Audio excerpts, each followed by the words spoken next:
Have you ever wondered how Egyptians actually broke this and they actually made the pyramids? What they did was they actually had a log of wood and they immersed that log of wood into water, and this wood actually imbibed water, absorbed water, and when this log of wood was put into that, it actually broke. So this is how seeds also germinate. You all know that water is needed by the plants, but during seed germination the first process, that is imbibition, takes place, that is absorption of water by the seeds. What happens when the seeds absorb water?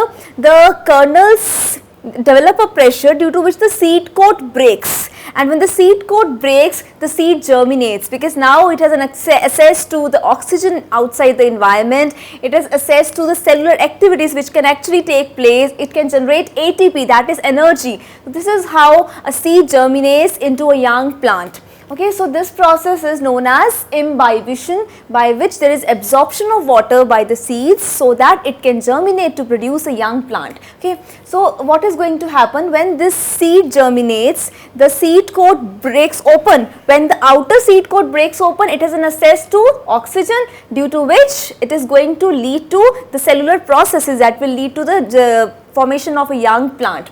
When the seeds absorb water, they actually double in size. Okay, when this size increases, this also develops a sort of pressure, right? I hope though this test tube is not going to break. The seeds are going to double in size, as you can see, because of the absorption of water and the development of pressure. So this is how this is being shown here.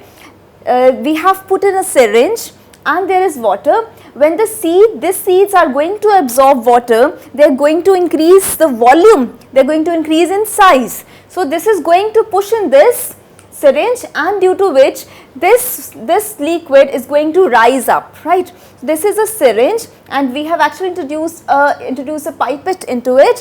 When the seeds are going to absorb water by imbibition process, this level of this liquid is going to rise in the pipette. So this shows actually the extent of absorption of water shown by the seeds, which leads to their germination, due to which the young plant is going to be produced.